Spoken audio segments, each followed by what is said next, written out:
सुप्रभात। आज हम द्वितीय पाठ विलस्य वाणी न कदापि में श्रुता की अभ्यास प्रश्न हल कर रहे हैं। इसमें प्रश्न नंबर 1 है उच्चारणम कुरुत, उच्चारण कीजिए। तो कठिन शब्द है ये, इनका उच्चारण करना है। हम उच्चारण के साथ साथ इनके अर्थ भी पढ़ेंगे। कस्मिंश्चित, किसी, विचिन्त्य, विचार करके, सात्विदम, यह ठीक हो, शुद्धार्थः, भूख से व्याकुल, एतृच्छ्रुत्वा, यह सुनकर, भय संत्रस्तं मनसाम, डरे हुए मन वाले का, सिंह पद पद्धति, शेर के पैरों के चिन्ह, समाह्वानम, आह्वान, प्रतिध्वनि, प्रतिध्वनि। इसके बाद प्रश्न नंबर 2, एक पदेन उत्तरम लिखत, एक पद में उत्तर लिखने हैं। पहला इसमें क है प्रश्न, सिंहस्य नाम किम, शेर का नाम क्या है। उत्तर है इसका खरन खरः, खरन खर। प्रश्न ख, गुहायाः स्वामी क आसीत्, गुफा का स्वामी कौन था। उत्तर है दधिपुच्छः, दधिपुच्छ। प्रश्न ग, सिंहः कस्मिन् समये गुहायाः समीपे आगतः, शेर किस समय में गुफा के पास में आता है। उत्तर है इसका सूर्यास्त समय, सूर्य अस्त के समय में।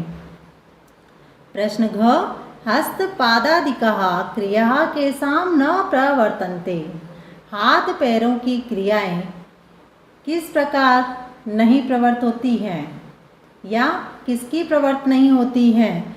तो उत्तर है इसका भय संत्रस्त मनसाम, डरे हुए मन वालों की।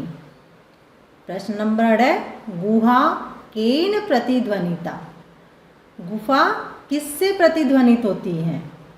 उत्तर इसका है उच्च गर्जनेन, तेज आवाज से। प्रश्न नंबर 3 है पूर्ण वाक्येन उत्तरत, पूर्ण वाक्य में उत्तर देना है। प्रश्न का, खरन खरः कुत्र प्रतिवसति स्म, खरन खर कहाँ रहता था। उत्तर है इसका खरन खरः कस्मिंश्चित् वने प्रतिवसति स्म, खरन खर किसी जंगल में रहता था।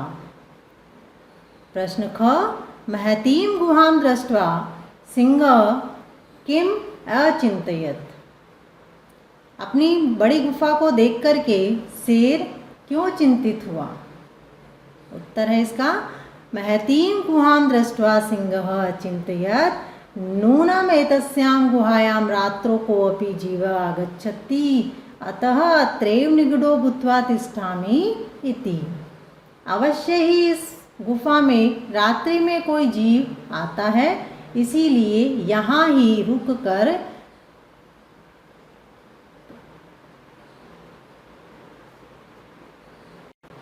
छिप कर यहाँ इंतजार किया जाए, यहाँ रुका जाए। प्रश्न ग, शृगालः किम अचिंतयत, शृगाल क्यों चिंतित हुआ या शृगाल ने क्या सोचा। उत्तर है इसका शृगालः अचिंतयत, शृगाल ने सोचा अहो विनिष्टो अस्मि, नूनम् अस्मिन् बिल्ले सिंहः अस्ति इति तर्कयामि तत् किं करवाणि। अरे विनाश का कारण हूँ, अवश्य ही इस बिल में शेर है, यही सोच रहा हूँ, वह अब क्या करूँ। प्रश्न घ, शृगालः कुत्र पलायतः, शियार कहाँ भागता है। उत्तर है इसका शृगालः दूरम पलायतः, शियार दूर भाग जाता है। प्रश्न 8, गुहा समीपमागत्य शृगालः किम पश्यति, गुफा के समीप आकर शियार क्या देखता है। उत्तर है इसका गुहा समीपमागत्य शृगालः सिंह पद पद्धतिं पश्यति, गुहा के समीप आकर के शियार शेर के पैरों के चिन्ह देखता है।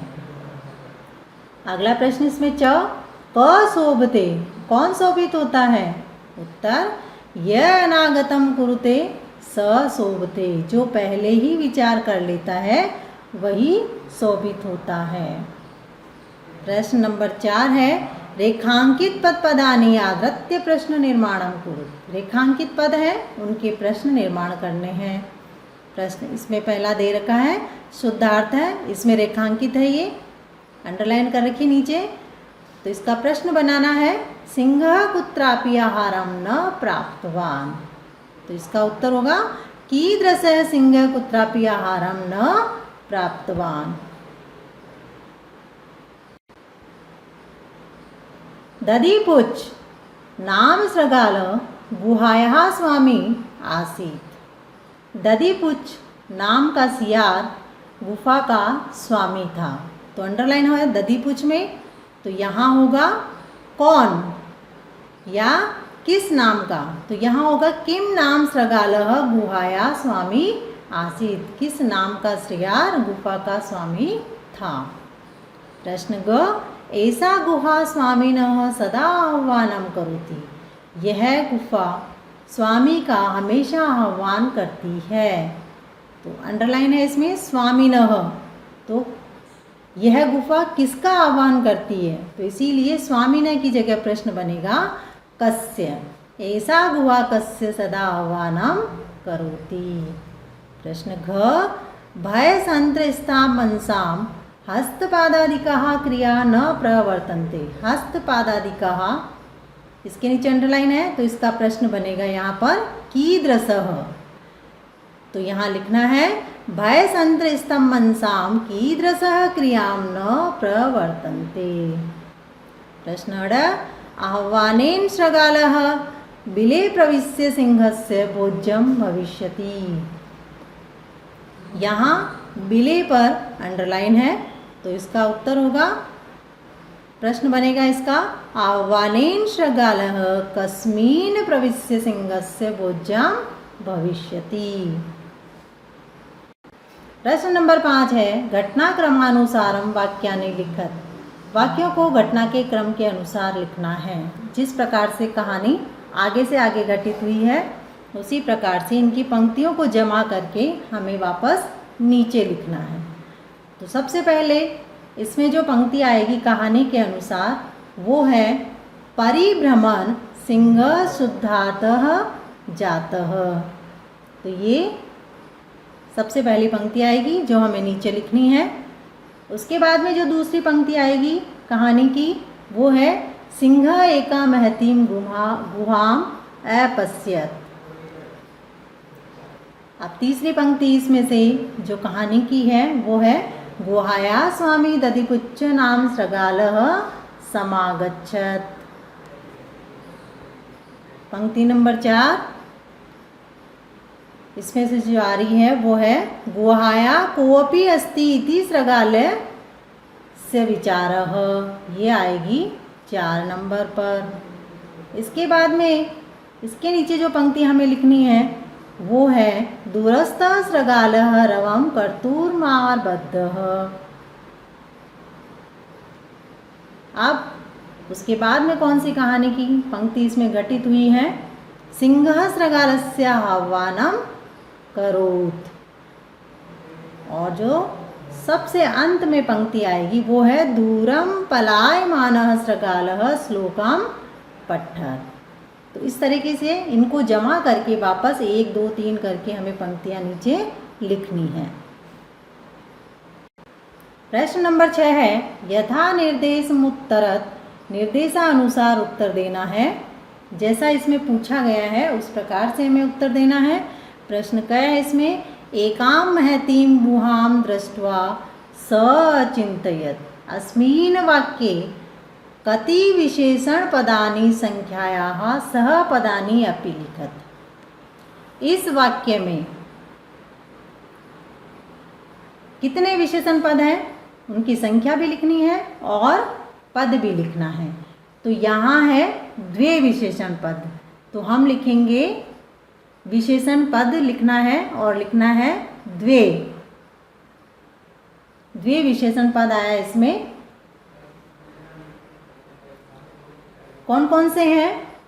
एकाम और महतीम, ये दो पद आए हैं इसमें विशेषण पद। अगला प्रश्न है तदहम अस्य आह्वानं करोमि अत्र अहम इति परम कस्मै प्रयुक्तम। यहाँ जो अत्र आया है, यहाँ पर अहम जो है तद प्लस अहम, तो यहाँ अहम किसके लिए प्रयुक्त हुआ है वो हमें लिखना है। तो ये आया है खरन खराई के लिए। खरन खर के लिए आया तो लिखेंगे खरन खराय। ये कौन था? शेर, तो लिखेंगे सिंहाय, शेर के लिए। अगला इसमें है यदि त्वं माम न आह्वयसि अस्मिन् वाक्ये कृतपदम किम। ये जो वाक्य दे रखा है इसमें कर्ता पद क्या है? तो यहाँ कर्ता पद है त्वम, तो हमें लिखना है यहाँ पर कि अत्र वाक्ये कृतपदम त्वम। अगला इसमें है सिंह पद पद्धति है गुहायाम प्रविष्टा दृश्यते अस्मिन् वाक्ये क्रियापदम किम। इस वाक्य में क्रियापद क्या है? तो यहाँ क्रियापद इसमें है दृश्यते। अगला इसमें है वने अत्र संस्थस्य समागता जरा। ये जो वाक्य लिखा हुआ है इस वाक्य में अव्यय पद क्या है? तो अव्यय पद इसमें है अत्र, वने अत्र, वन प्लस अत्र, तो यहाँ होगा अव्यय पद अत्र। इसके बाद में है प्रश्न नंबर 7 मंजूषातः अव्यय पदानि चित्वा रिक्त स्थानानि पूरयत। मंजूषा से अव्यय पदों को चुन करके रिक्त स्थानों की पूर्ति कीजिए। तो यहाँ अव्यय पद दिए हुए हैं, इनसे हमें इन खाली स्थानों को पूरा करना है। तो यहाँ हम लिखेंगे एकस्मिन् वने, लिखेंगे यहाँ पर कश्चन, व्याधः जालम विस्तार्य, तो यहाँ आएगा दूरे स्थितः। एक जंगल में कुछ शिकारी जाल बिछाकर दूर खड़े हो गए।